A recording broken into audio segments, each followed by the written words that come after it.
What's going on, dragons? Happy Friday. As always, I'm your co-host, Cory, and welcome to episode 45 of the ERCast, our weekly conversation about all things Magic the Gathering.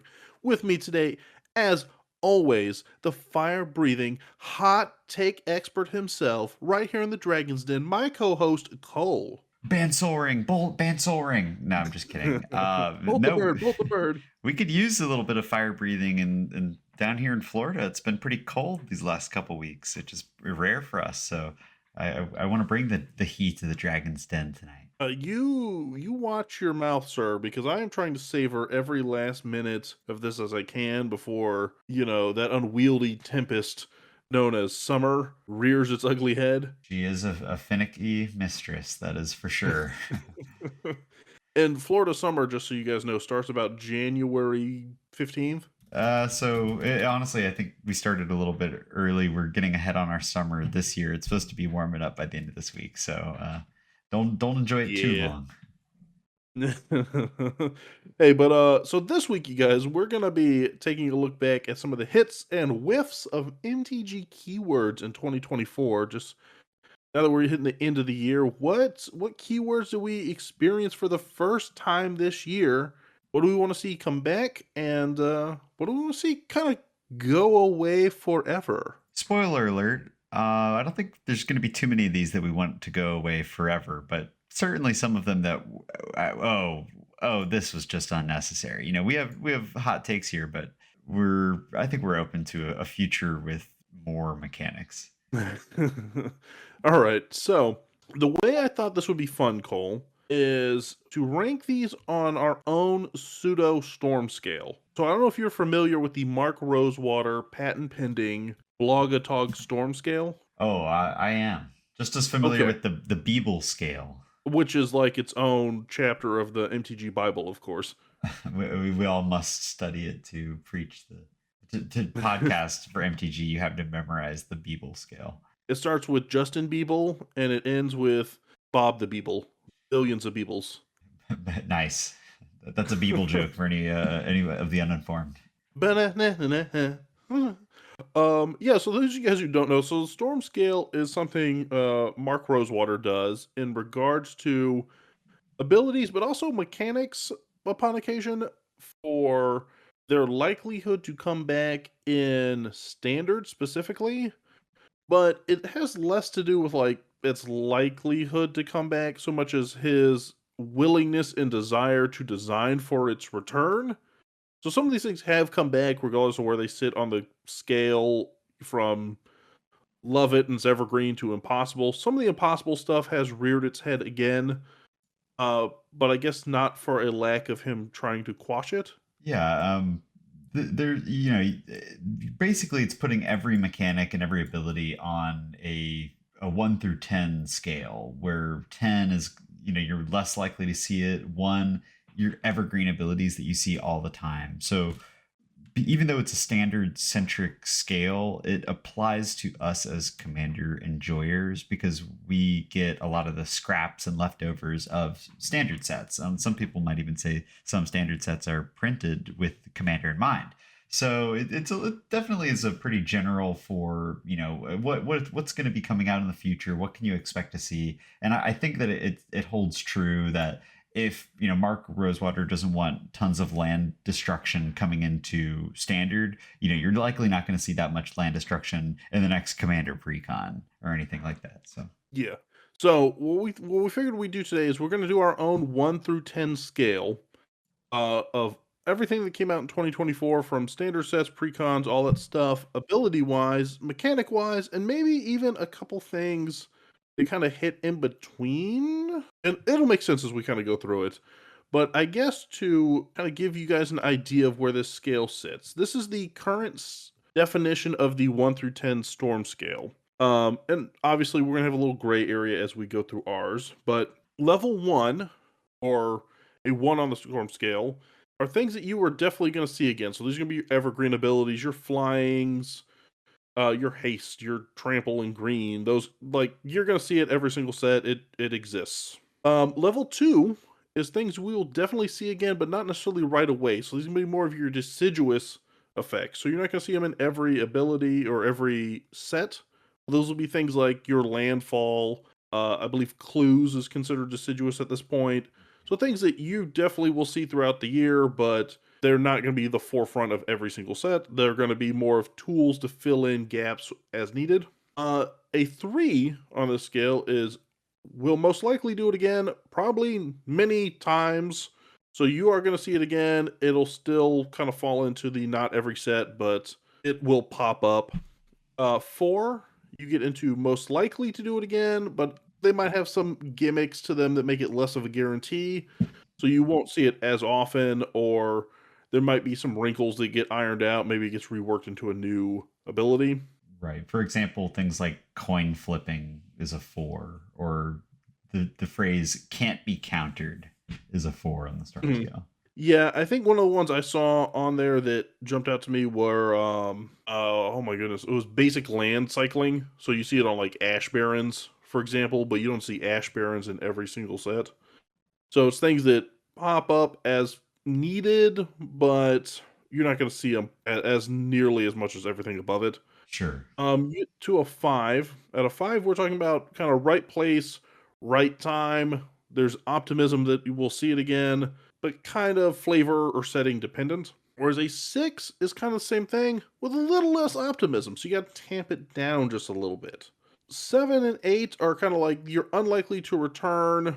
And the main difference there is a 7 is, depending on environment, unlikely to return unless, let's say, we pop back up in Ixalan, we're more likely to see a dinosaur that has whatever affinity on it or something like that. And 8 would be less likely to return unless there's a very specific need. Then you get to 9 and 10, which are sort of your minor or major miracle. Never say never, but don't hold your breath. Well, yeah, but then for reference, a level 9 that says "never say never," but this would require a minor miracle. You have Phyrexian mana, and so clearly, you know, Phyrex, mother of all machines, like that sort of thing. Mhm. That was a minor miracle in the eyes of Mark Rosewater. Is pretty on flavor for the set, being that it's Phyrexia, but its miracles seem to occur relatively frequently in his eyes.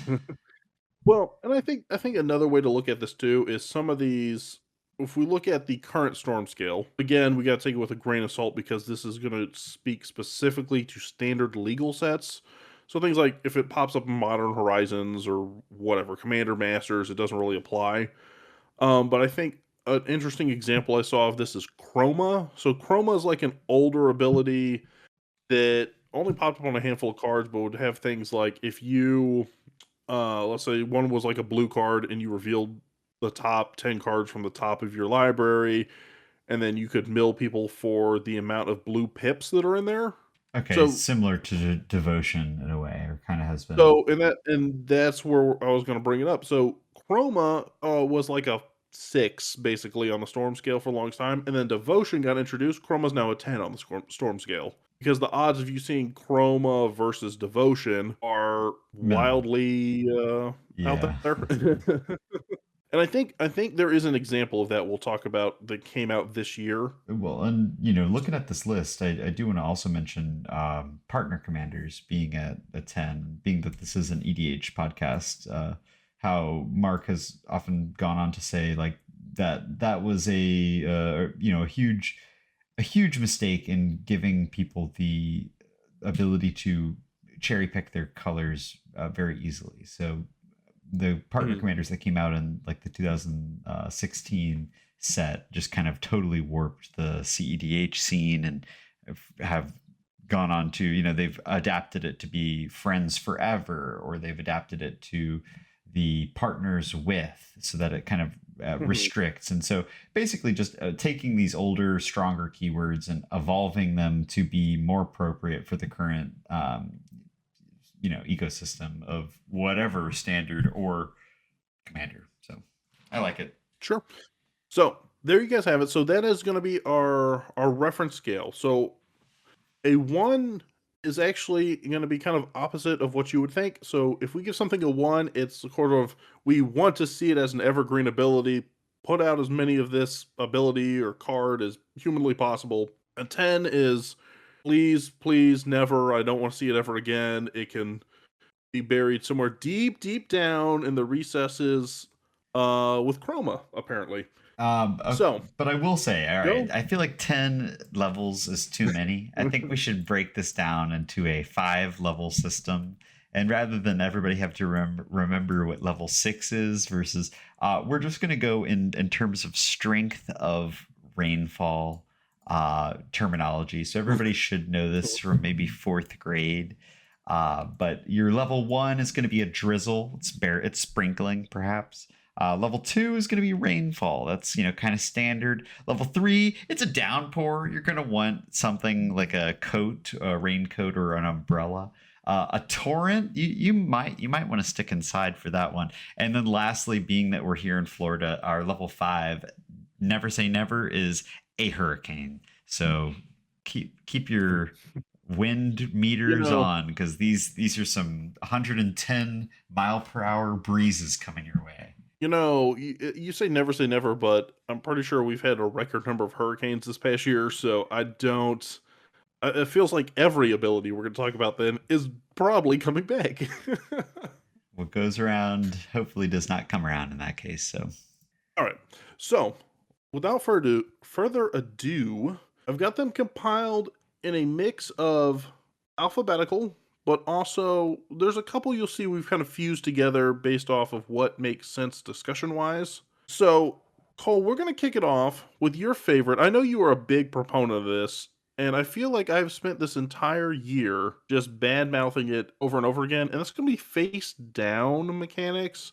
Specifically, the three freaking face down mechanics they decided to introduce this year of Cloak, Disguise, and Manifest Dread because we needed three brand new ones. yeah, 3 brand new ones to describe an ability that we can already do, and have ever so slight minor variations on it. And a lot of the cards didn't even have full descriptions of what they intended to do, like no reminder text. Personally, I think that this was one of the most excessive and blatant disrespects of the new player base that I could have imagined. And what a weird like mechanic to just take and flip on its head like that. So personally, I could say out of these 3, you maybe keep one. I'm okay. I do not want to have to worry about what different, a legitimate business person tokens I have to, worry about on my field. So personally, storm rating, I'm calling this a torrent. I'd like to keep this shit. Corey, go back and wipe that. I don't curse on this podcast. Uh, I'd like to keep that to a minimum. So.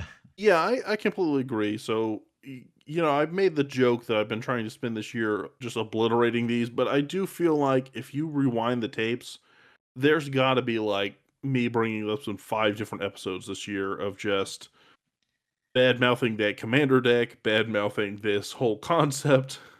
Yeah, it's just utterly ridiculous. And I don't say that I don't like it. I like flip down cards. I've played some Yu-Gi-Oh in my day. I think nothing feels better than a surprising trap card moment. But it's just no need for this. We already had the trap card moment with regular manifest, or just regular morph cards. And so I like the ability to take stuff off of your own library or even off of your opponent's library, but I think that they could have just conglomerated that into one word. Yeah, I think I agree with you. I keep one, the other two can stay far, far away. If there was one I had to keep or would keep, it's probably Manifest Dread. Sure. Just because it gives you like the option of 2 cards off the top of your deck. So you can kind of pick one to pitch in the graveyard and one to manifest. So if you've got some kind of graveyard strategy, maybe you get a little extra synergy off of it. But the rest of it, to me, it just reads confusing board state. Like I got to remember which one's the 2/2 with ward, which one's just the 2/2. It's anything that overcomplicates the board state to me is can go. It can go by the wayside for the most part, unless it adds some great play value to it. So storm scale, what are you saying for this one?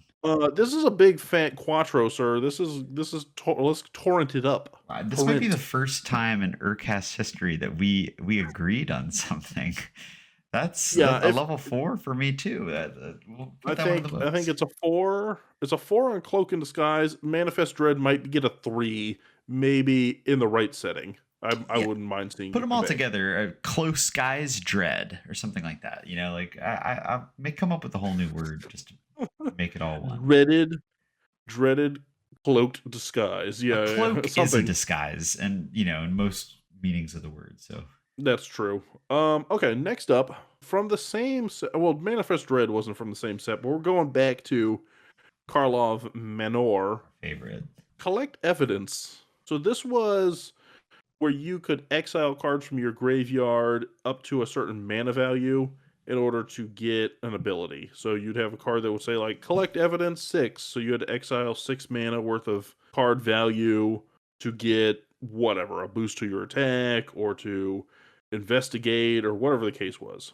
Yeah, so I mean, we've seen a lot of cards that care about like threshold conditions or having cards in your graveyard. This is having the cards in your graveyard and using them as a cost. So, this reminds me of back in Ixalan with the, you know, what was that ability, Corey? Construct with, or the thing where they could Oh, craft. craft. Yeah, Hmm. it's using your graveyard as a cost. This is one that I personally, I don't think it had too many applications in EDH gameplay. I'm sure it's great in standard, but this is such a negligible ability for me. If you're not playing a deck that cares about getting things in the graveyard early, 90% of the time these cards in your hand are going to be restricted in a pretty difficult way. There's that one mana rock that cares about collecting evidence. That's like when you need a mana rock, you need to have cards in the graveyard.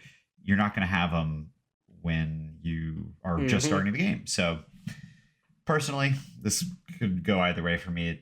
It's a pretty negligible ability. Yeah, I could lose this one too. I think this also lands at like a 4 for me.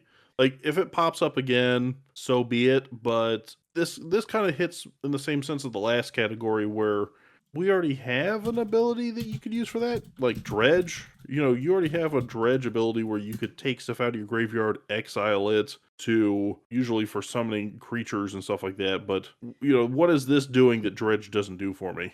Yeah, dude. Cryptex. It's a 2 mana artifact. Tap it, collect evidence 3, and then you add 1 mana of any color. Put an No, unlock I'm good. counter on Cryptex. And then you could sack it, Servile 3, then draw 3 cards, but you can only do that if it has 5 or more unlock counters from this. So not only are you not even going to be able to use this turn 2, unless your turn 1, milled out your library or milled 15 cards if you're going to want to hit that final ability on it. Yeah, this is such a miss for me. Throw it in the bag of Karlov Manor fails. Yeah, the only other card I can think of note was an Incinerator of the Guilty. I think it was the dragon where you collected evidence and then it dealt damage whenever you were like dealing combat damage or something like that. But it wasn't anything that went, wow, this has now made it into a staple must have in my collection. Yeah, they didn't reinvent the wheel with that one. They took the wheel a step back. Yeah, for sure. So I think okay, let's move on because I think those were as I look at the list, those were probably the ones that not only alphabetically the least impressive, but also probably impactually the least impressive. Agree. Uh, this next one is going to be the reference when I was talking chroma. Chroma has been usurped, as it were, by devotion. Right. Constellation has been usurped, as it were, by Eerie, which is basically Constellation with room unlock. So Eerie was the mechanic came out in Duskmorn that has to do with whenever another enchantment enters the battlefield or a room is unlocked, you get a triggered ability. So does Eerie trigger went on itself? Like, Um, I don't believe it does. is that the Constellation big didn't either, difference? I felt like most constellation cards said whenever this card or or another, another yeah, enchantment. whenever it or another enchantment enters the battlefield, that is a part of constellation. So it I could is. be I could be wrong. I believe the only difference, and correct me if I'm wrong, but I Well, believe the only according difference is Erie is the room well, tag this on. does state on the MTG, wiki that, and the typical text is whenever this card or another enchantment enters the battlefield. So Okay. but also it does have an alternative whenever an enchantment enters the battlefield under your control. So I think it goes. Either way, Yeah, I think depending on the card. Erie is similar, but it just accounts for rooms. That feels like, I mean, how much more often are we going to see rooms? When are rooms coming? Yeah, I think it falls under the, like, if you had, let's say, affinity for battles, Uh huh. you go, "Wow, affinity's great, but how many battles am I possibly gonna have to make it worth my while?" Well, but then even then, it's like you're saying affinity for battles. You're not saying like battle affinity or something. Like you don't need to come up with a whole new keyword for battles, a card type that What if we're never going to see Okay, again. but what if I made, Motorcraft for the Aether Drift set? Motorcraft, it's when you have 3 vehicles in play, you get the Metalcraft-like ability. Okay, okay. But yeah, Um, it's basically it's Constellation with doors and rooms added to it, you which know, I speak guess is power crept-ish. real quick. I do want to mention we're shit talking battles. Oh my god, Corey, scratch that out. I do not curse on this podcast. But we're talking some smack about battles. I did play a battle pretty recently, and I really enjoyed it. It was my first battle that I've swung in and defeated. I got it off early, and Mhm. it was a game changer to say the most, really. So whatever I say about battles this game or this podcast, just remember that I secretly enjoy them. I don't Here's the thing, I don't dislike battles, I'm just saying as far as, like, card types that you're not seeing as frequently, battles, like, Sure, battles do not rank in quantity to every other card type. that's fair. But I think Erie's gonna run into the same thing, which is Erie on paper better than Constellation? Probably, only because maybe there's one room you wanna play or something. But is it so much better that you retire Constellation and make Erie the staple keyword for this kind of ability? I don't know that it is. Yeah, I would say Eerie basically accommodates for rooms being entered as a type of Magic the Gathering card. I'm like, you don't need to upgrade that for me. I would just borderline put it in the room's reminder text that like, oh, whenever a room is unlocked, it counts as an enchantment entering the battlefield or something. But maybe that makes rooms too strong. So I'm okay having Eerie as an alternative, but I don't want it to become the default. I like Constellation.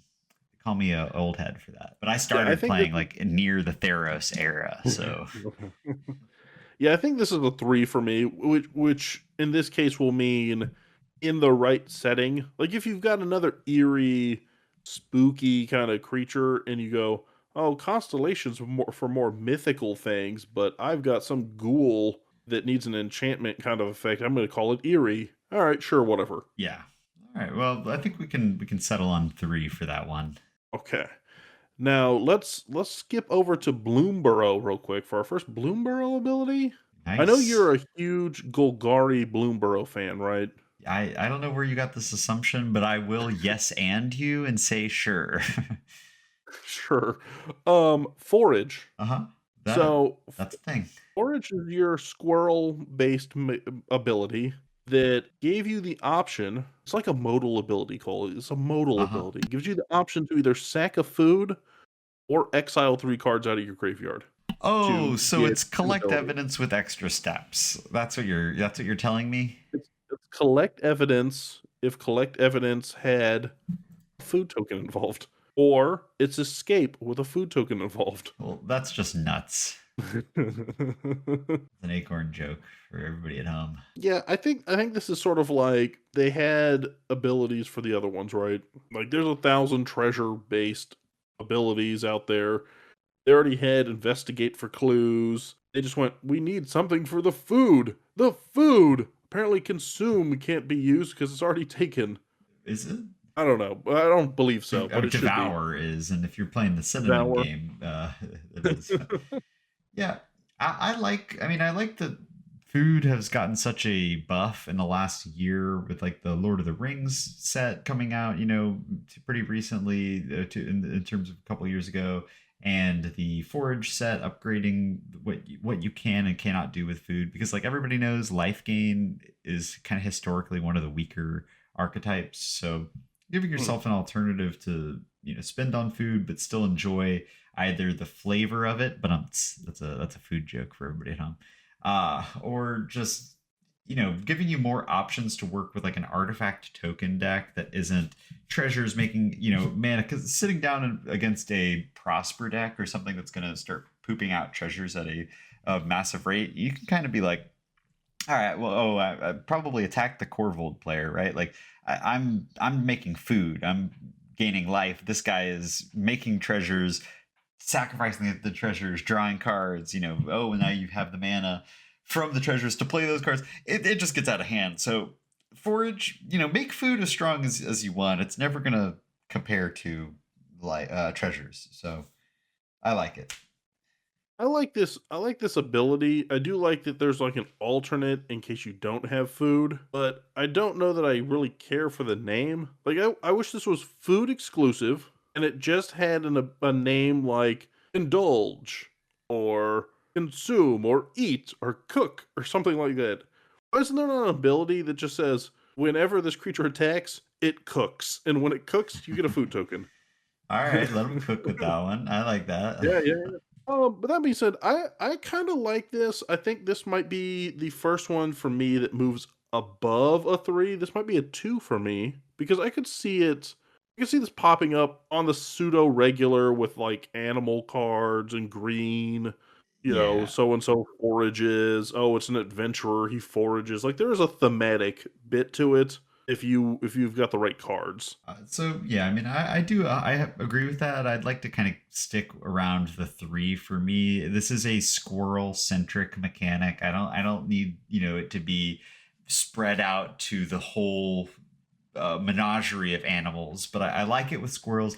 Any plane that you put a squirrel in, feel free to forage. I like foraging, but But in the But context. what about my favorite forager, Cole? Truffle Snout. You know I love Truffle Snout. Little pig, he hunts for truffles. He All can't right, all forage. right. Hold You got to on. look it up, don't Yeah, you? I am. You I got to look up am. I hope we can. the best Trouble little Snout. pig there is. Does he even forage?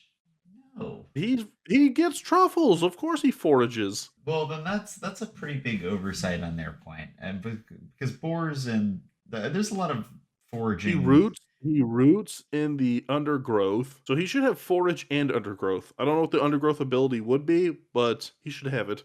Yeah, this card's pretty busted. I'm seeing here that they've made a blanket out of it, a $49 game MTG Magic the Gathering truffle They snout did. fleece blanket. Okay, well, I didn't know that, but sure. Okay, next up is probably one that most people have not encountered at all this year, and that's free running. It's from the Assassin's Creed set. Yay! Everybody's favorite set. Do you recall free running or the controversy that it was? I recall free running. It's about dealing damage with assassins or a commander, and then And it's that or that really that cheesed was a the lot of people controversy. Huh. off. Yeah, Yeah, so it was like an alternate cost. So if you dealt damage with an assassin or a commander, you could pay an alternate cost to cast a spell to free run a spell. which is exactly how free running works in real life. Yeah, it's you watch somebody else do it, and suddenly you're like a parkour expert. That's exactly how it works. Yeah, I mean, so this was Assassin's Creed. The set, everybody sneezed and it was gone. It was like you slept through this. If it was a daylight savings time kind of set where it's like some people don't really believe in it, but it's there. I personally have never seen a free running card in game. I know Ezio Auditore, doesn't he have slash give things free running? Yes, he gives like other assassins free running for one and a black, I believe it is. Yeah, I'm not impressed. I think it's fine, but like you said, it's the distinction there of like or assassin or commander. It just opens it up so much to fit into any any archetype, which you could go either way on that one. That's either a positive thing. It's like it helps archetypes that don't have as much of a clearly defined goal or game plan. I just throw free running in there. Who cares? Your commander will trigger it, and you always have access to your commander.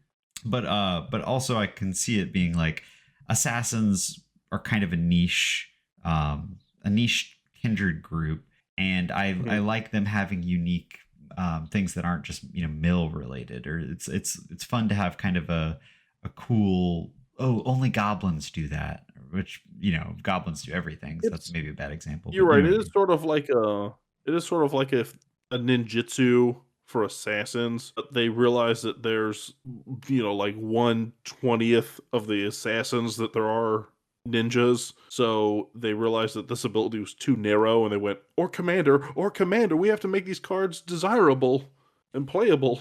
I'm surprised they haven't grouped like ninjas and assassins in a similar outlaws style like subgroup type. I could see Mhm. that maybe outlaw running or free running outlaws or something like that can just like Running throw. from the law. Yeah. So throw me a bone on that one.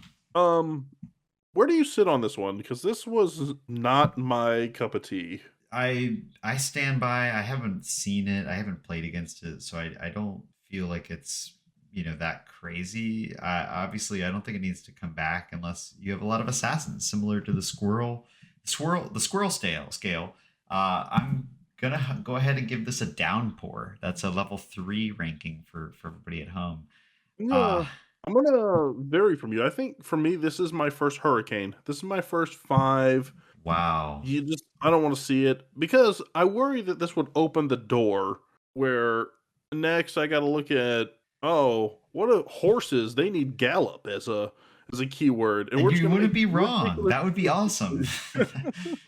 But they're just gonna come up with keywords for all of them. Oh, the Horses have bear has gallop. They get honey haste and dipper. trample the turn they enter the battlefield. Bam. Sign Okay, me. Hire it me, does sound pretty wizards. cool though. What but is Gallup gonna have the Or Commander? No, no, Or if no, your no. commander enters, Uh, suddenly the Scarab God is running at you on all fours. Yeah, this is a 5 for me, but I guess through your passion, I could see it coming back, but please don't make it come back. deal. Alright, next ability, and we're halfway through the abilities, so there actually was not as many this year as you would think, or as I was worried, I should say. Next ability only pops up on 5 creatures, Cole. 5 creatures. Okay. I'm gonna see if you can guess what it is. It pops up on the 5 haunts, the Well, overlords. I'm not. This is a better guessing game for the viewers. I have the notes pulled up directly in front of me. I mean, I can Wait, lie to wait, you, but I know close your what eyes I and know what pretend it you is. can't read. The answer is so it's like looming over me. It's impending this Mhm. conversation. It's impending. There you go. It's impending. Yeah, yeah. So impending was the Dustmorn ability where you can pay to have one of these haunting overlords enter as an enchantment with suspend counters. So instead of What? you getting the creature, the 6/6 creature for whatever 5 mana, you could pay 3 and get it with 3 time counters on it. But you do get like the ETB effect, which may be useful. Well, didn't some of them have like a static effect? Because it is time counters. It's not like suspend So counters. So it they are on the so battlefield. their effect was when they enter the battlefield or attack, I believe is their trigger. Gotcha. So the thought was you pay less, you do get the ETB, but you gotta wait until you could attack with them, or wait longer before you could attack and get future triggers. So you're casting an expensive spell for cheap with the promise that in several turns after the time counters are removed, you're going to get to start repeating that effect. Correct, but the creatures I believe or I'm sorry, they are on the battlefield. So they do enter, they're just an enchantment, not a creature. So they are Yes. interactable. Yeah, I like it. I think that's a fun. It's time counters. Time counters is something we've seen all throughout the last 20 years of Magic. I like Mhm. removing time captures from things. It's a fun activity on your upkeep. Often it gets forgotten. But these creatures are cool, and it's like you're dedicating yourself to maybe a weak effect for the cost. Like a lot of these creatures are 5, 6, or 7 mana, and they're not that strong. But the fact that you can cast them for much cheaper, like with the Overlord of the Hauntwoods, getting it out on turn 3 and getting that weaker effect, and then getting a guaranteed 6/5 body that's gonna ramp you a little bit in 4 turns. There's something there. I think it's a great way to mitigate really strong creatures by kind of powering them down and making them enchantments, or powering Yeah, them I up also depending on kind how of you see it. I do like that it's interactable too. So from a gameplay standpoint, so if you play that threat, if they were outright like time or suspend counters, where it's removed from the battlefield until all the counters drop off, other Okay. than like Yeah. proliferate ideas, what you got? Oh well, just for the casual viewer at home, it should be stated that like suspend is a way to consume or to affect time counters, but time counters being on a permanent do not inherently do anything to that permanent. Like they have to have fading or suspend, or Mhm. in this case impending. Like just having time counters on something doesn't inherently remove it from the battlefield. Right, but what I mean is when you have something that's suspended, typically because it's not really in the battlefield, so to You speak, can't interact with it. Yeah. there's not a lot you can do to it other than adding or removing counters to kind of delay or speed up its entry. This is something where you go, okay, hey, next turn you're going to get this creature. Yeah, you got value off of it for bringing in as the enchantment, but I can at least remove it or do some kind of interaction before you get your 6/5 creature. The other interesting thing about impending is that the counters are removed at end step, beginning of end step, rather than on upkeep. Mhm. So you do get one more turn to really Enjoy it. remove it or interact with it. It's one more point of interaction before you're following upkeep. Whereas a lot of like suspend cards give your creatures haste once they ETB. So Mhm. kind of cool. Yeah, this is one I'm not gonna call this evergreen. Like I want to see it again and again, but this is maybe a two for me. Like I could see it popping up on the right creatures at the right time, and I wouldn't mind seeing it come up every few sets. I absolutely agree. I like it. I think it's flavorful and fun. It doesn't need to be on a Mhm. scary movie set like Duskmorn. There's scary monsters in every set. All right. Next up, we have Offspring. Offspring is the Bloomborough mechanic. Lets you pay 2 colorless on specific creatures with it to make a token copy of that creature, but the creature copies are 1/1 tokens. Yeah, getting busy. I really enjoyed this mechanic. I thought Bloomborough was probably one of the best limited sets to play in, and especially to draft and do pre-release. For me, I really liked it, and the stuff they gave Offspring to all had like Perfuro style effect, had just very useful low to the ground kind of effects that I want multiples of. Ramp things like that. Yeah, it's like it's basically kicker. If you have additional mana, there's jokes that like every mechanic is basically kicker, but this one is Isn't it definitely though? a kicker adjacent. But paying a little bit of extra mana, you get a little bit more bang for your buck. And obviously, if you had Xenia, the Bloomborough precon Mhm. commander, who I believe gives all of your creatures offspring, or like as you cast them, Yep. it kind of gives you a way to double down on, ETBs or LTBs or any sort of TBs.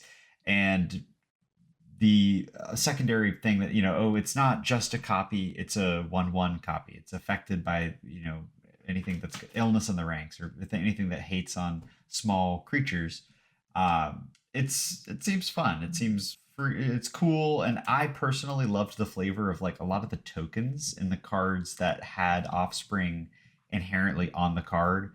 The one Mhm. one baby versions of those cards had little baby versions of the art. Like it was like the Agate Instigator is one that I put into Erica's Faldorn deck, or thought that would be a really cool addition. Where he has an impact tremor effect, but his little offspring also has an impact tremor effect. But like instead of a big boy slingshot, he has a tiny little baby slingshot. It's super cute, Mhm. and I'm a token guy, so I thought that was a super fun, unique, addition.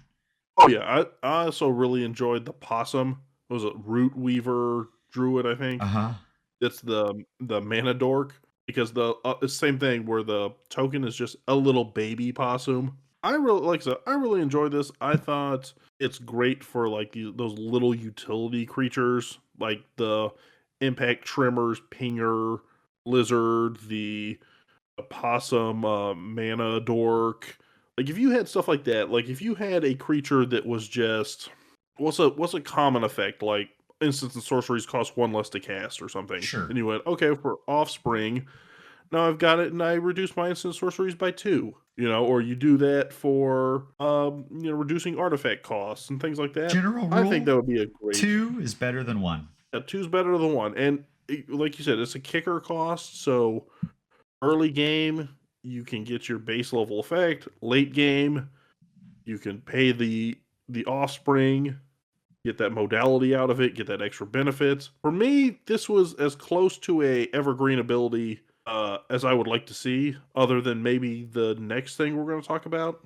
Yeah, I'm open to keeping this around. It's I think it has to come from a flavor perspective of like the offspring. You're talking about children, or at least like a world that is bright enough that people are like, or the offspring are there, and that they clearly are so plentiful that you need a card type around it.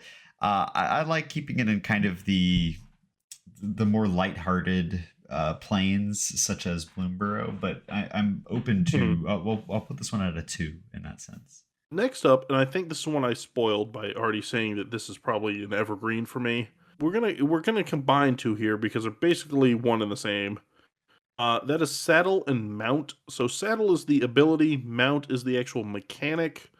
These are creatures that are basically vehicles. So vehicles we've been used to for a while now, which are artifact creatures that only become creatures once they're crewed, and Right. they'll have some kind of crew cost, which is how much power you have to assign to it. This is the exact same thing, except the mounts are creatures regardless of if they're saddled or not. The advantage is you saddle them with a creature or creatures up to a certain power, and they usually get some effect, like a boost equal to how much the saddled creature's ability or the saddled creature's power is. That's kind of the gimmick there, but you can attack with the mounts generally, whether they're saddled or not. Yeah, I think vehicles are pretty well established. Being since like Kaladesh, that sort of thing. As far as official vehicles go, not counting skeleton ship. I like vehicles. I think it's a fun way to tap creatures, which is kind of an absolutely an evergreen mechanic of so many cards care about creatures being tapped, and they might be like less combat oriented to kind of make it a little more challenging for you. Well, this is a way to skirt around the challenge by giving you an alternative tapping method. So for your King Makars of the world, your dude wears Makar style decks, get an upgrade with saddle and mounts. And it's like, eventually, are they going to do enchantment, vehicles like enchanted carriage? It's a pumpkin that when it's basically following Cinderella. I could see that in a Wilds of Eldraine style set. So I think saddles and mounts can be evergreen. It just goes so well with the fantasy world. Like, oh, in World of Warcraft, you're mounting up and riding your, warg or your proto drake and flying it to the other side of the map. You should be able to do that in Magic too. Yeah, and I mean, there's already so many things that you could arguably mount as is. I mean, there's how many horses out there. There's how many unicorns. I mean, you get the right dragon with a saddle. Like the potential's already there. So I could definitely see it being a well they return to going forward. Yeah, I add that one to the. We'll go ahead and I think both agree level one. Call that a drizzle, a sprinkling. Hmm. All right, we got four more abilities, so we're gonna try and rapid fire these abilities a little bit because these ones are, I want to say, less impactful than maybe the ones we've covered, or less creative. Maybe I don't know. I don't know how you feel about it. Yeah. Um. So first off, we've got Spree, which is paying an additional cost for a modal spell. So these were the Kicker. spells from Outlaws of Thunder Junction. Came in with, they would show a mana symbol and then a plus next to them, and then you would look down below and see 2 to 3 modes you would like for the spell, and you kind of went, okay, if I want ability line 1, I tack on this much mana. If I want line 2, I add this much mana, Or if you and want you could kind of pick or multiple choose. abilities, you can Hmm. pay even more mana. It's just an increase to modal spells, and I personally have been all on a modal spell kick this year. I really like MDFCs for their modality of being either a spell or a land. Spree just like fits that niche in my brain. Like I've been using 3 steps ahead in my Scarab God deck, and having the ability to either counter a spell, to make a copy, or to draw cards and discard cards. All 3 of those are things I want to be doing. So it turns a spell that would maybe sit in my hand for waiting until that perfect moment to, oh, I can make an additional copy of Kokusho the Evening Star and drain everybody for 5 life and gain 15. So now this counterspell is keeping me in the game when I'm about to die to a Perforos trigger. So Yeah, I like them. I like them too. I'm gonna say evergreen for me. Like you Deal. said, more modalities, better MDFCs, especially MDFC lands and stuff. We've learned over the years have definitely pulled their own weight. I would love to see it come back. I like not having dead draws. Spoiler alert. Well, you like playing Magic? Lame. Exactly. Next up we have Survival. This is from Dustmorn. Survival is in your second main phase. If this creature is tapped, presumably or heavily implied, you're attacking with it and it's become tapped and it's survived, quote unquote. But either way, at the beginning of your second main phase, if the creature's tapped, you trigger some form of ability. Yeah, this is exactly what we were just talking about with saddling and mounting. It's like a tap centric ability, maybe on a creature that can't safely attack very well. It gives you a Mhm. reward for your kind of your cheekier combats. So I like it.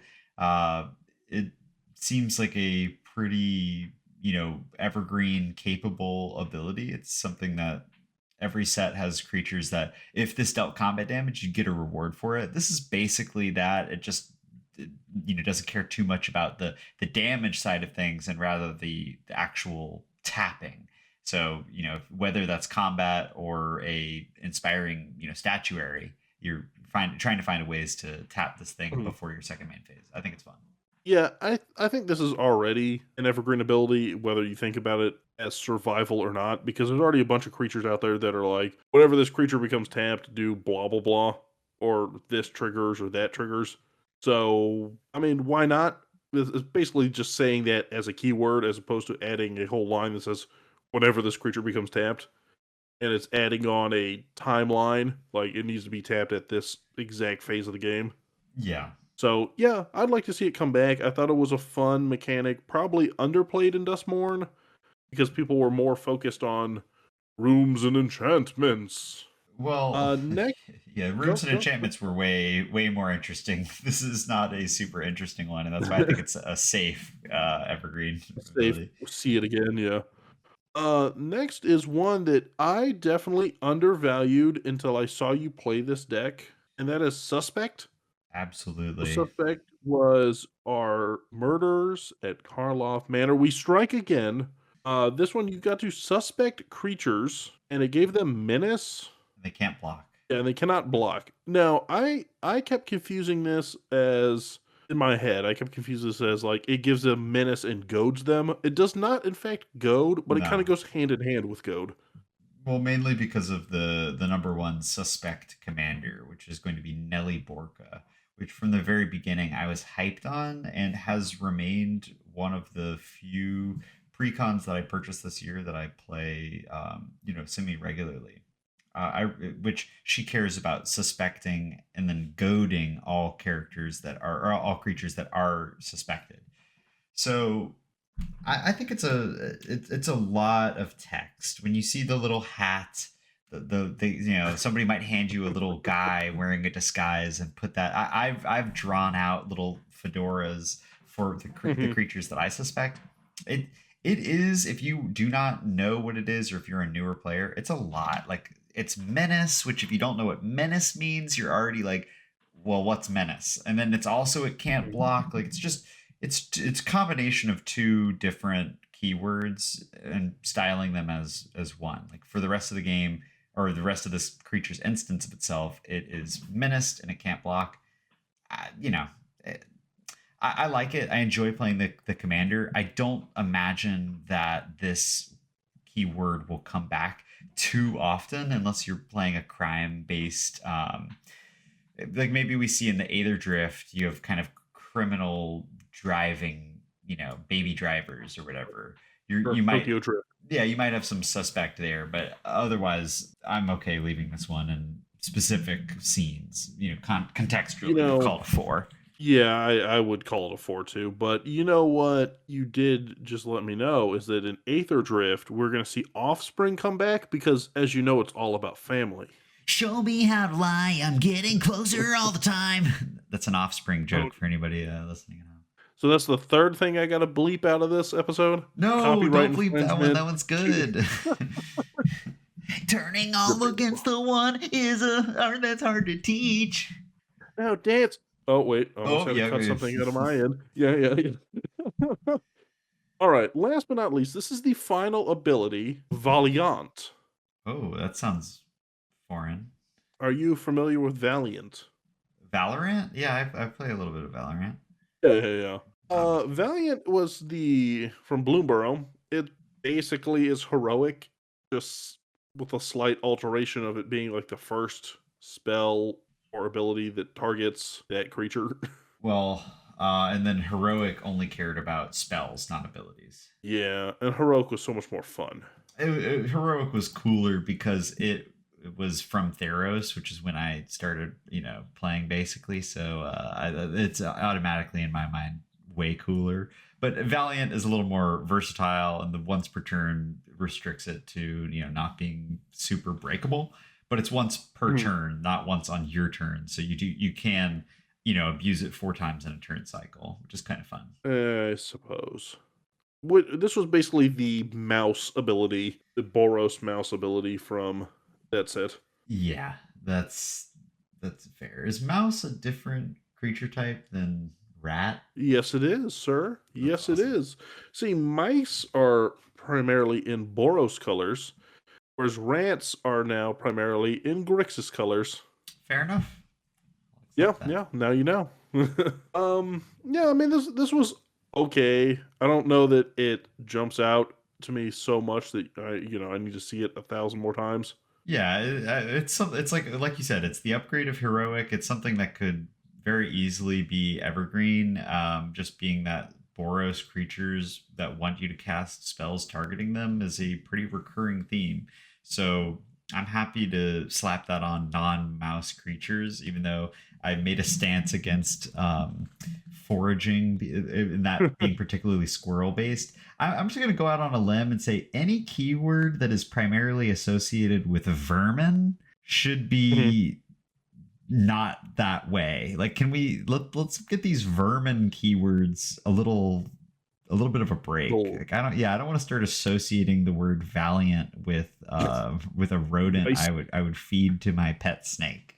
So Yeah, I mean this is definitely like Bushido pops up on Samurai. Valiant, I could see like if there's some Boros Knight that comes out in a couple sets that has this ability tacked on just as whenever it gets targeted by an ability, first ability each turn, whatever. It gives another creature, offspring.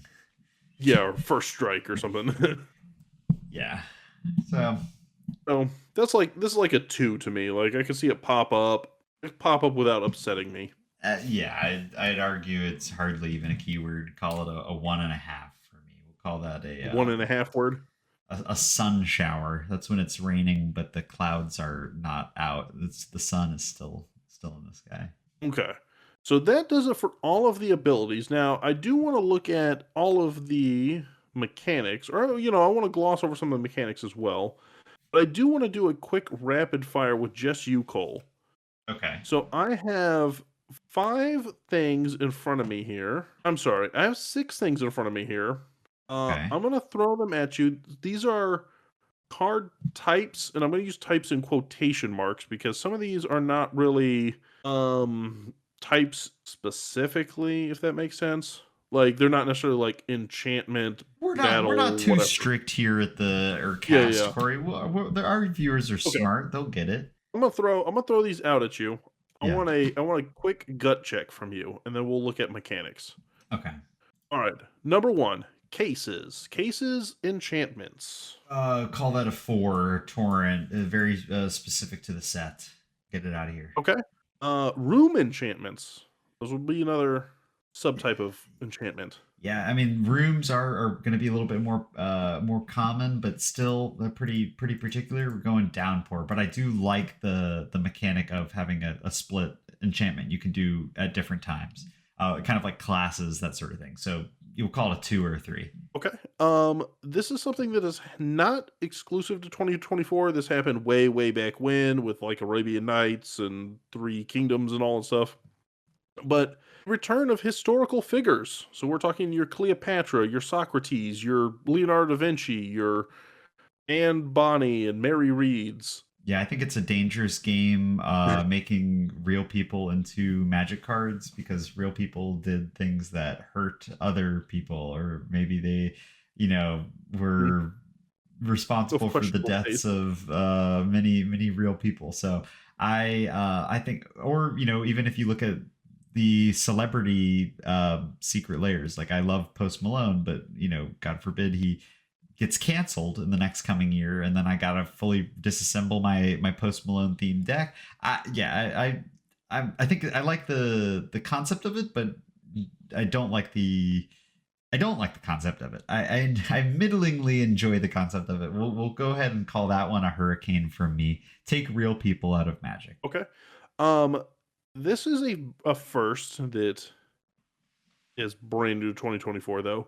Legendary creatures that make emblems. So the specific example we have here is the Capitoline Triad, which was the colorless commander from Assassin's Creed, came out, and it would make an emblem to give all your creatures, I believe it was +10/+10. So this was Yeah. the first time a legendary creature, not a planeswalker, could gift you an emblem in your command zone. Yeah, I don't a gut check. I don't think that that's too bad. It had a lot of conditions you had to meet, similarly to how most emblems you get off of planeswalkers require a lot of work to get them. So for me, I don't want to see it too much, but I'm okay with it. We'll give that one a 3. Okay. What about a couple cycles I got here for you? So first up, I've got the Verge lands. So these are the ones that recently came out in Dustmourn, I believe it was. No, I no, these care were about you MH3. controlling a certain land type to give you access to the other land type. Yeah, so it would say, I know one of them was like it taps for white, or you can tap it for green if you control a plains or forest. Yeah, so I've been on the tainted cycle for the last 10 years, which is like it gives you one color. If you control a swamp, it gives you access to the other color, and so they have one of those for all 5. I personally Mhm. really like them. They're the Gloom Lake Verge, which is the blue black one, which is similar to Tainted Isle, which Tainted Isle gives you a blue mana, and then if you control a swamp, you can tap it for black as well. Verge, the Mhm. Gloomlake Verge is a black, but if you control an island, you can tap it for blue instead. So I like that. It completes the cycle for me, as a Demir daddy. So that's a chef's kiss on the Verge lands. Love those. Okay. This other one is a completed cycle. Already has all 5. But what do you think, or what did you think of the keyword check lands? So these were the MH3 lands that came out. The red one, for example, lets you tap for a red. They all came in untapped if you controlled a mountain plains, whatever, for each color. The red one lets you tap for red, or you could tap it for 2 red, but you were exerting it to do so. You could only use it on creatures, but it gave them haste. There was the blue one also gave, like, surveil. They were interesting. The green one lets you pay 4 mana to actually morph the land into a permanent in your graveyard, Oh, okay, yeah. but only if you only as, like, a delirium cost. Yeah, I mean, I like unique lands.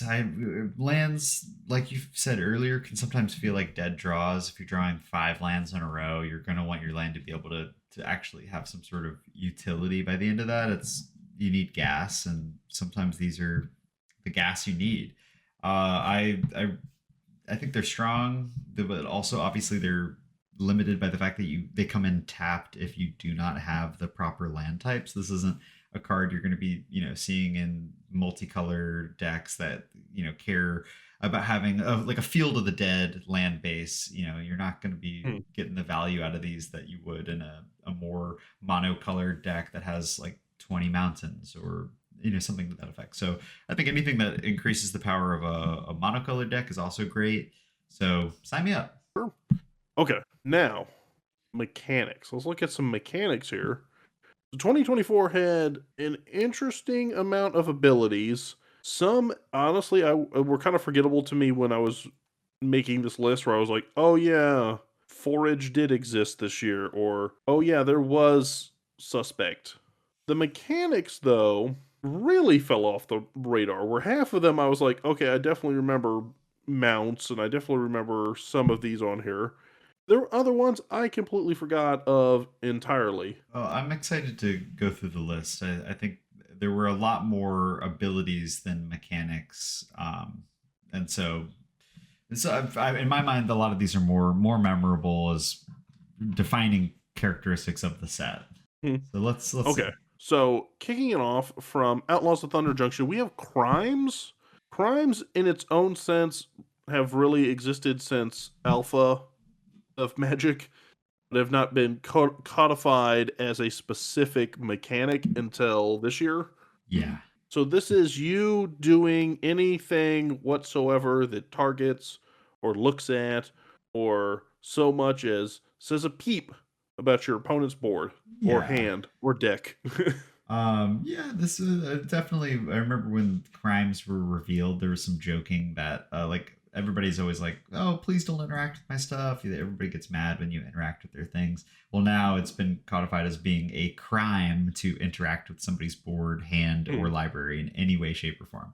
So I did think that that was funny, but like you said, it's something we've been doing for 30 years, and this is a much needed terminology adjustment of obviously targeting is pretty open ended. So this just, it clarifies you're targeting something an opponent controls, cares about, or is doing. So I think it's smart and will make gameplay easier, even if it's kind of a dorky, oh, if you've committed a crime, well, is committing tax fraud on my turn a crime? Because I'm getting all the Marchesa triggers. Which is funny you say that because there's nothing that's more of a bigger crime than like having a heuristic study on the field, And which that technically is not committing a crime. no, so clearly they didn't know what they were doing on that one.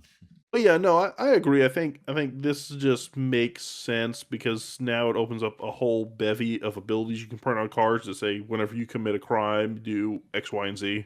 I like it. I think we stick with it going forward.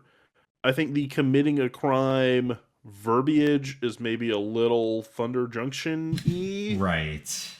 but I like it. I think it makes a lot of sense. And as far as things making a lot of sense, let's look at the next one, which is expend. Yeah. So expend is from Bloomborough, and it's simply just whenever you use that amount of mana. So there's a couple cards.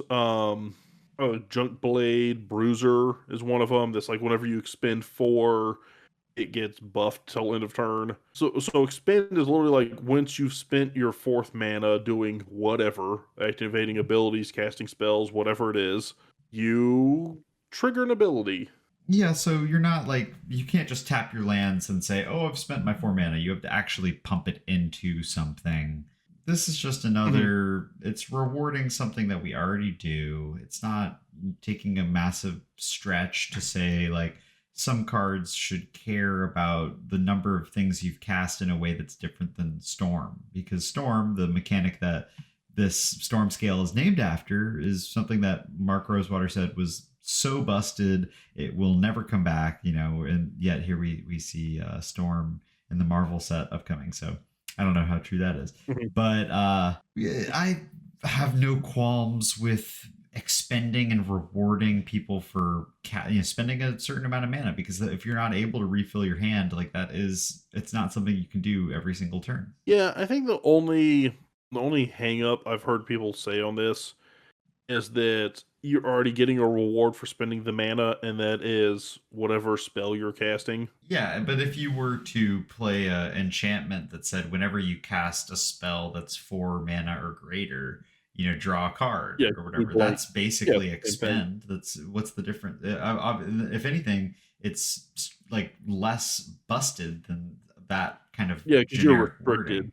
Yeah, because your CMC, you can like, oh, I have Animar out. I make all my CMC, even though my converted mana cost is, or my actual mana cost is the same. I'm casting these creatures for free, but still getting the benefit. So with expending, Well, you're not getting that benefit in that scenario. and the other thing you got to remember too is, so in your example of, if you had a creature that said, "Oh, whenever I cast a spell 4 or greater, I draw a card," you could do that multiple times a turn. Whereas Right. with expend, it's limited because it's not whenever you spend 4 mana; it's whenever you spend the fourth mana of the turn.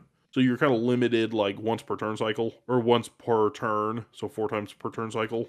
Yeah, I have no issues with this. I in fact think it's effective. I haven't played too much with it, but it very effectively says what it is trying to do in a way that is not like explicitly breakable. It's once per turn. I like that you mentioned that. So I'd say make it evergreen. I'd say let it grow, let it grow, let it grow, let it. Sure, sure, sure. Yeah. No, I agree with you. I think this is probably another one that's close to evergreen for me.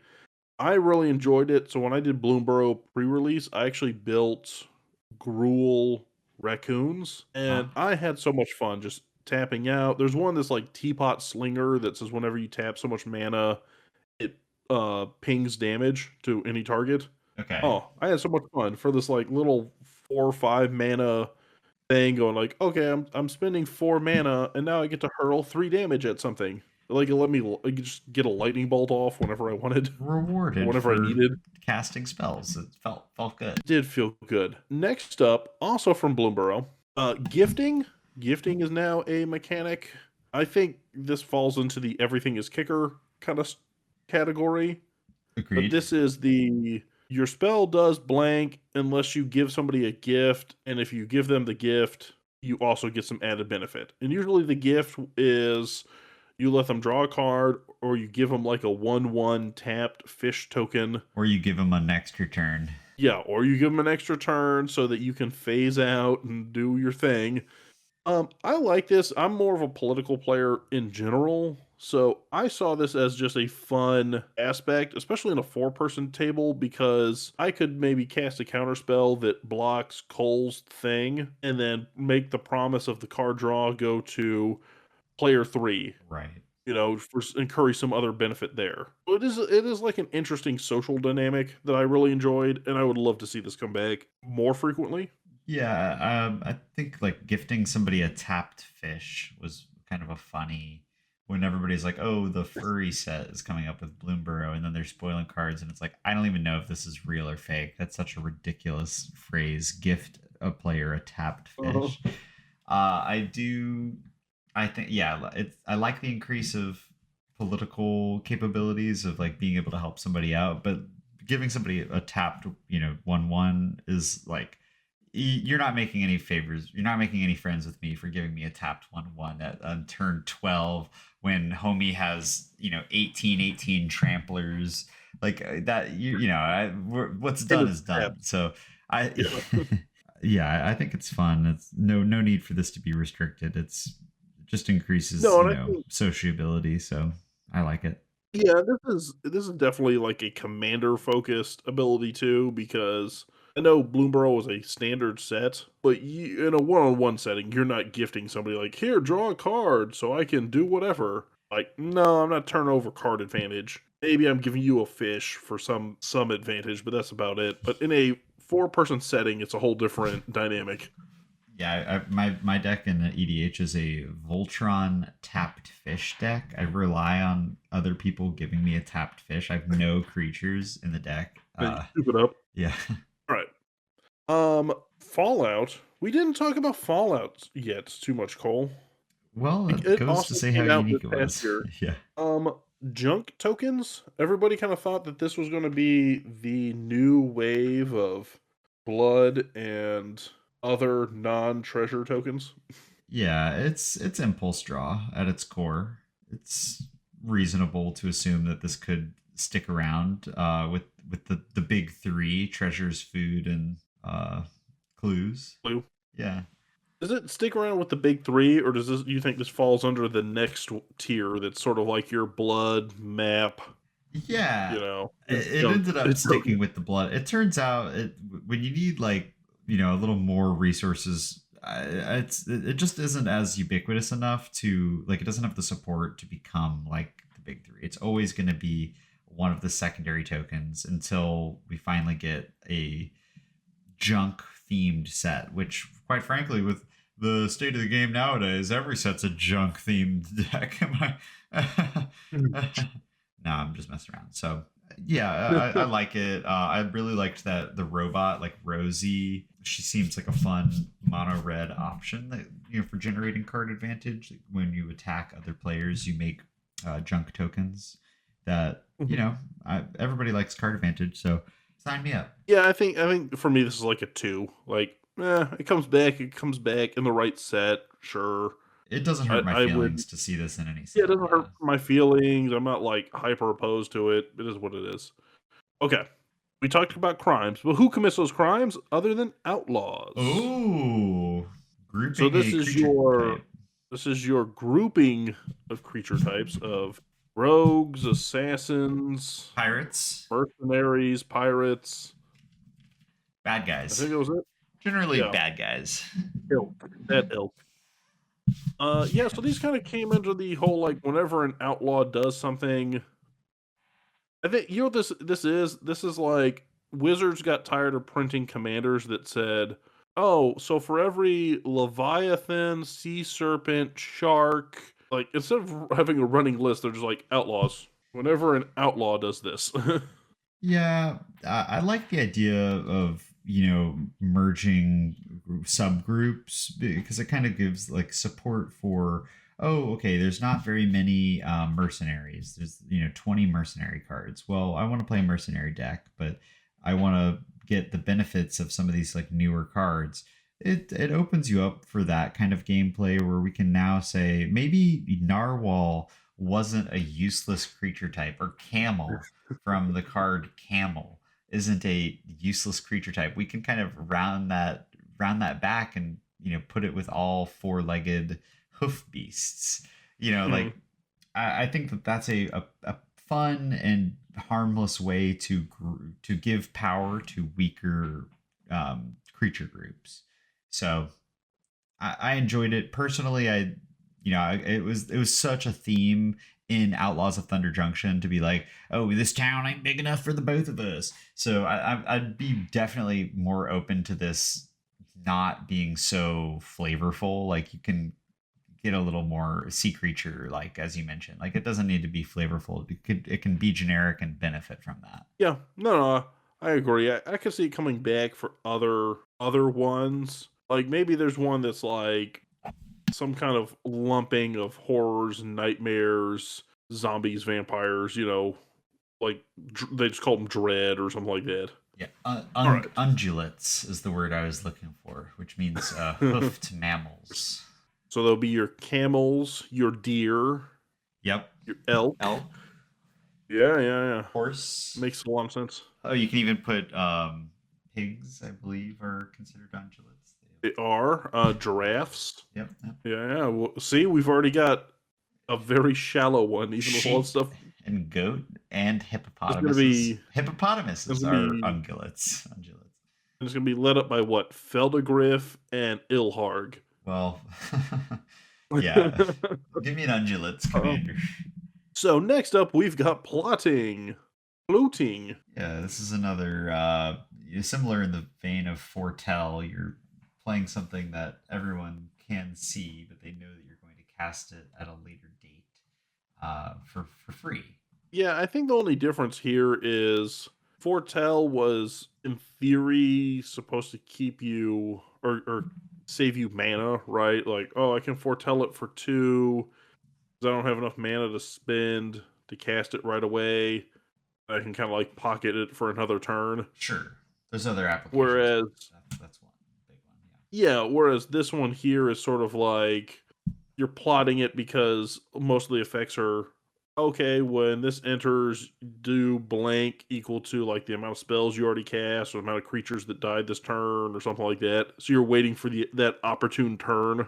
Doesn't the plot make it free on the next, like when you actually cast it? Yeah, it does make it free, Because there are definitely times but that it facilitates combos of like if you have mm, the highway, brawler, or like where you're, doubling your creature's powers on ETB, you want to cast that early, but also if it sits around before you get any value of it out of it, you're likely going to lose it before you use it. So it kind of gives you a chance to say, I'm foretelling, I'm showing you guys what I'm going to be doing, but I'm doing it on my turn and I'm going to have the mana to protect it, or mm, if necessary. yeah.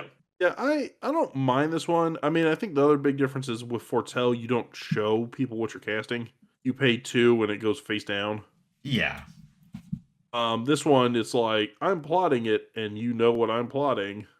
Yeah, I think it's fine. I have no qualms with plotting. I Mhm. like I spend I cast a lot of windfall style spells that are going to be putting emptying my hand and refilling. So being able to plot stuff from my hand and then still get more advantage out of windfall because I'm discarding less cards to draw the same amount that I would be. I enjoy that.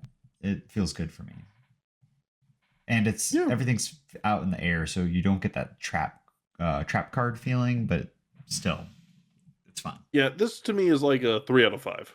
Like in the right setting, maybe I could see this getting played around with in like a modern Horizons 4 kind of set. I don't see it coming back anytime soon, per se. I would put it up probably as a 2 because it's like it's just such a simple word. It doesn't really require too much flavor, even though outlaws plot, it's like I could see that going in any set that has spells that you might want to cast on a later turn. I like it. I'm going Mhm. with a 2. Now, last but not least, the final ability, mechanic, card type that we're going to be discussing today, Cole. From your hit set, Fallout, Outlaws of Thunder, Duskmorn, Bloomborough Horizons 3, Okay. is the most radical counter that you've ever seen. That's radiation or Woohoo! Prad counters. Yeah. So these are counters that players get rather than creatures or permanents, and Mhm. they only really impact you on your upkeep or if a card cares about players having rad counters on them. But you on your upkeep, or maybe is it on your like beginning of pre-combat It- main phase? So it's after upkeep. yes, it is after your draw. So you draw your card, and then you get hit, and you mill equal to your rad counters. But I believe it is for every non-land permanent you mill, Yep. you lower, so you like lose 1 radiation. Yeah, so for each land card you mill, you do not lose any rad counters. So it wants you to mill your non-land cards so it can damage you and resolve itself. So if you give somebody enough rad counters, they will die on their uh if they have 40 life and you're able to mill them 40 non-land cards, which is pretty realistic in a full deck, but maybe not as realistic as the game goes on, you are going to be able to kill them on the pre-combat main phase. So it's a pretty powerful mechanic in the right hands, such as the master like reformed or whatever, formed anew or whatever it is. But in kind of small doses, such as with the Mothman, it's nothing more than a mill and some splash damage. Yeah, this was one when Fallout came out. I remember so many conversations going back and forth. Like, how does it work? Okay, red counters trigger win. Okay, how do I gain them? How do I lose them? How do I this? And then for something that was such a heavy focal point of conversation, it vanished the second that set like got pushed down by the next set. And I honestly forgot about these until I was writing this exact show note because I was like, oh yeah, Fallout did happen this year, and they were such a huge cornerstone of like the month of March. Yeah, and a lot of those cards are kind of shooting up in price nowadays. Like there's some really solid cards that got missed in that set. Mhm. Um, it is interesting to point out on the wiki page. It does state that Rad Counters is specific IP to Fallout, and so if this is reused in future sets, it will probably be under a different name rather than staying as Rad Counters, which would be Bad super counters. confusing. So bad counters, I like that. Yeah, I wouldn't. I just think I wouldn't mind seeing this make some kind of comeback, but I think it's so niche, it would be very difficult to make a comeback. Yeah, I think it's feels pretty specific to Fallout. I don't imagine it'll have a comeback until 10 years from now when they make an entire set dedicated to rad counters and dig it up and Mhm. make it busted. It's like the ring tempts you. It's like it's maybe one of those mechanics that's just going to get lumped in with a specific IP and kind of forgotten about. And I'd be Yeah, okay with that. I think I would too. Well, there you have it. From A to Z, from Cloak to Rad, all of 2024 summarized. So let us know in the comments what you guys think What are your is the favorites mechanic. mechanic? Yeah. There you go. What's your favorite mechanic? What mechanic can you have gotten rid of? All that good stuff. But we're gonna jump into question of the week, card of the week, and kind of wrap a little bow on this lengthy conversation because 2024 has dragged on way too long. So I have a question of the week for you. It doesn't have to be the question of the week, but a question I was thinking about while we were recording.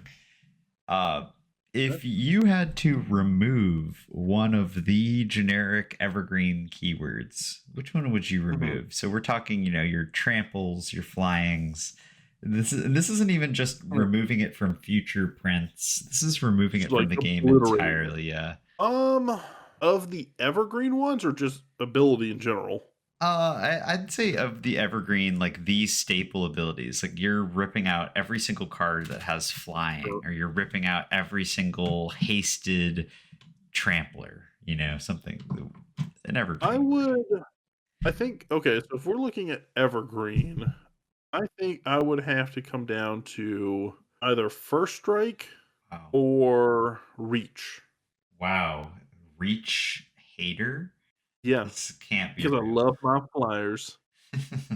And first strike, here's the thing is first strike doesn't really bother me. Like none of these really bother me in their existence. They're part of the game. Yeah, But I think first strike, because it bends your expectation of combat, it kind of throws off for new players. I think double strike more so, but I think first strike, people can kind of understand flying. Like, okay, it flies, it's you got can't wings. punch I a bird. gotcha. Yeah, exactly. Like dragon goes over wall. Got it.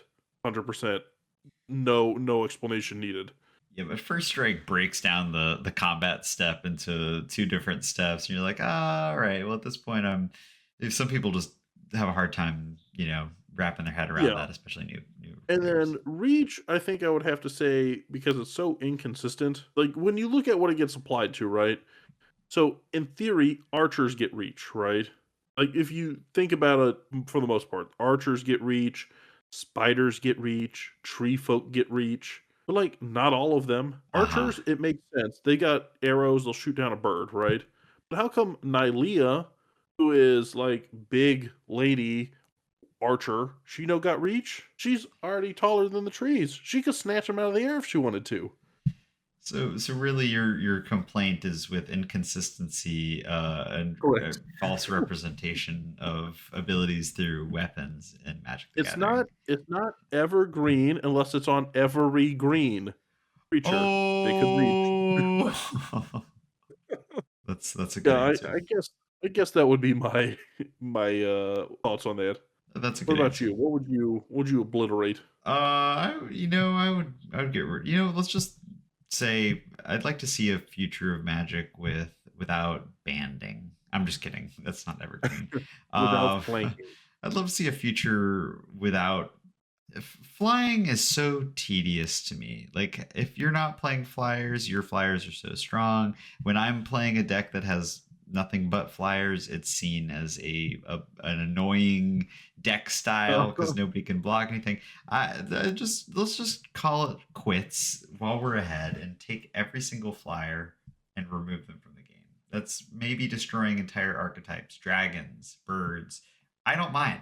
I'm in the game to win the game, and so I have a dragon deck. I'll throw it away, Mhm. but let's just say combat's on the ground from now on. So this might seem like a self plug, but I swear this wasn't planned.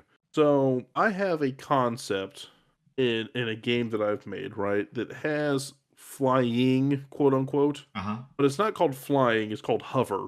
And essentially it is attached to all flying type creatures like okay, a dragon and stuff like that.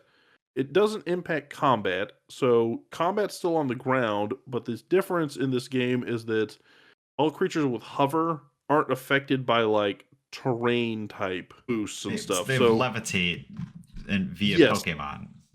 Yeah. so you could have like you could make a variation of flying where your attack is still the same, but maybe like oh, it's not affected by the abilities of enchantments or something.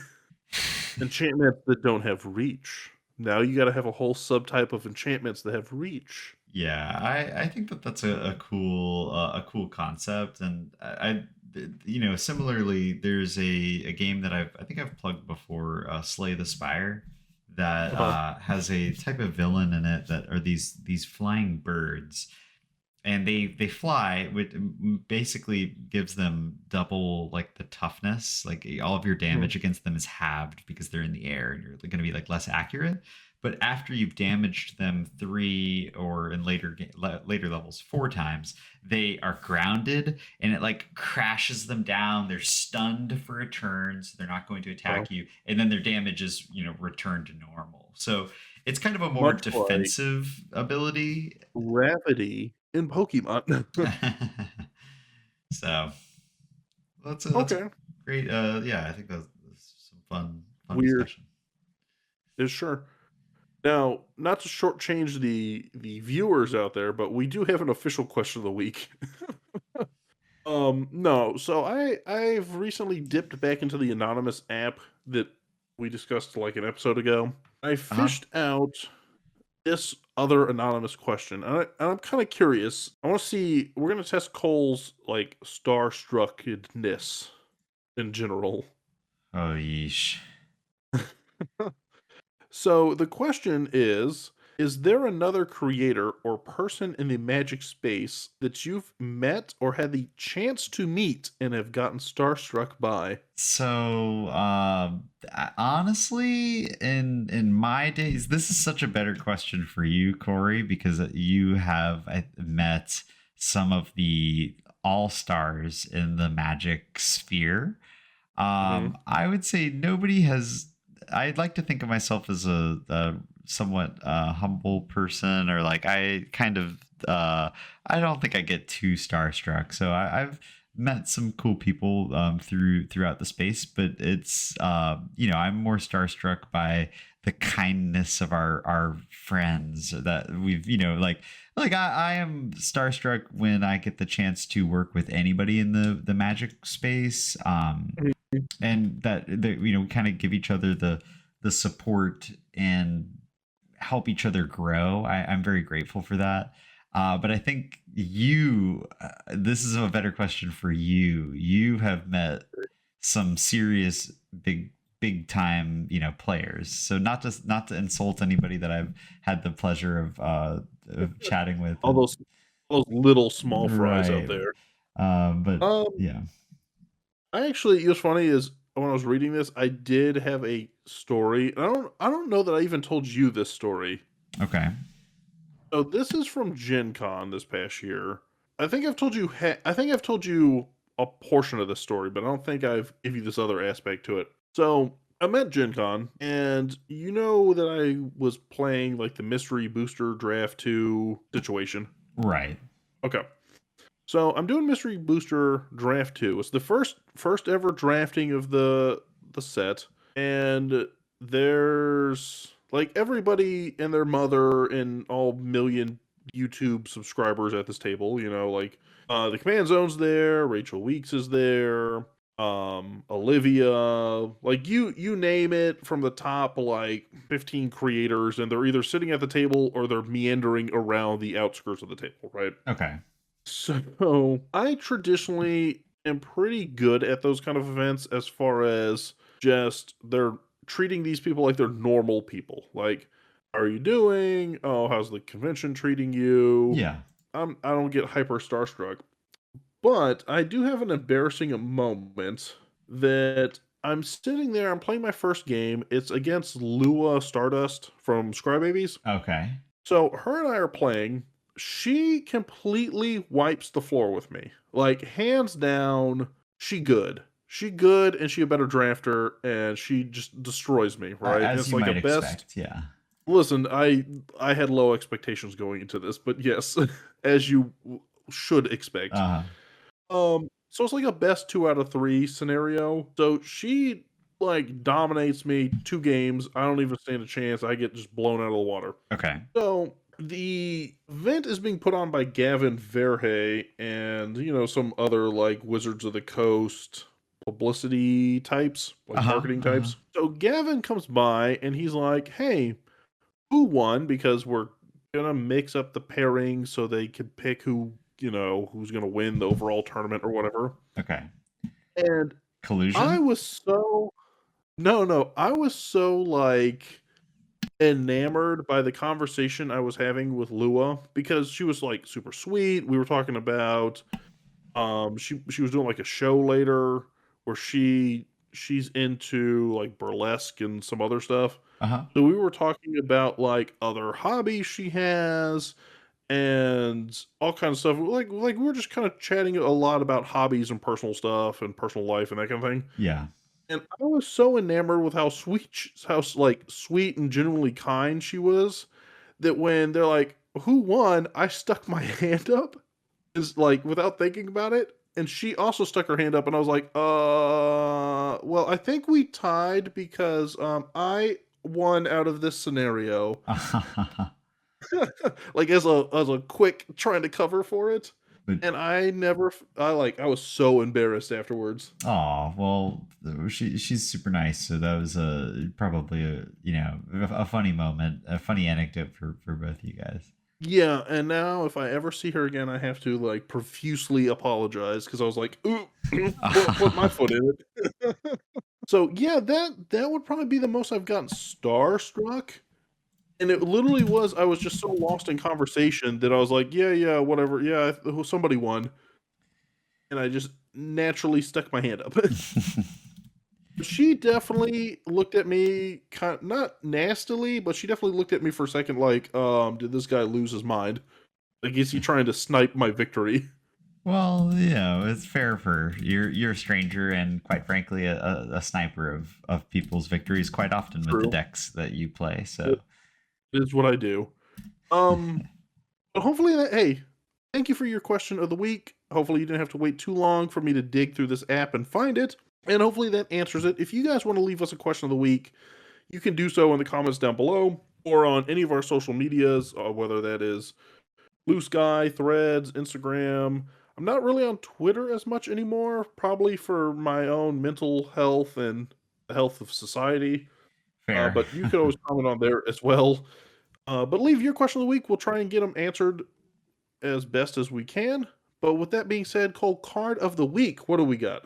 So the card of the week this week is going to relate to the I think what I would say was our favorite mechanic from all of our, one of the few that we gave a one both concurrently.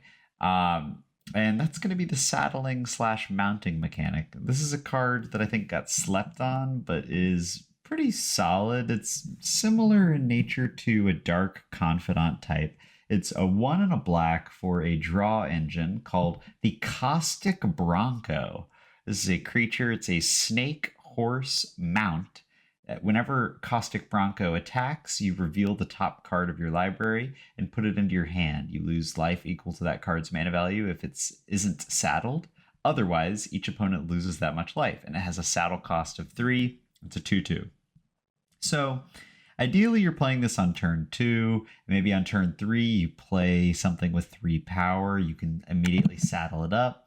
And you're dealing damage. You're getting those Eureka triggers, essentially, flipping the top and revealing your, Hullbreaker Horror and dealing a massive amount of damage to each opponent while also getting some card advantage into your own hand.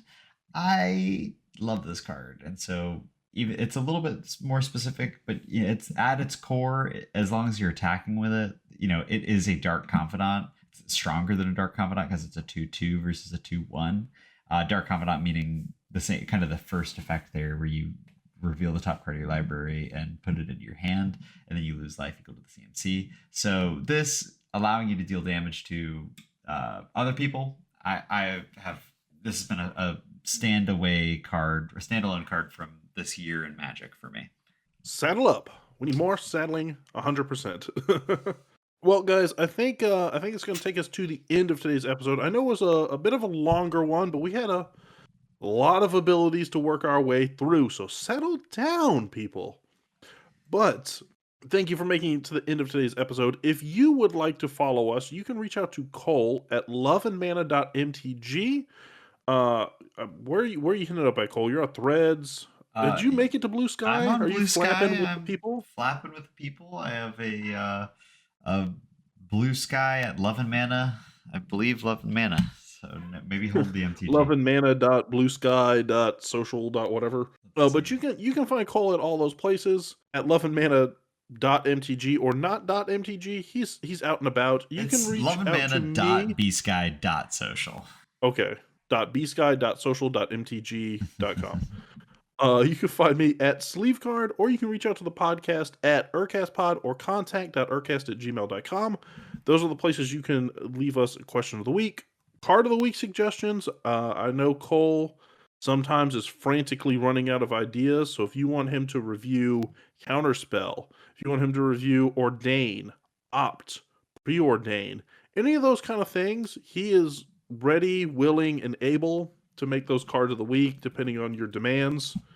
Thank you for making it to the end of today's episode. Have yourselves a magical Friday, and we will see you next week. Bye, guys.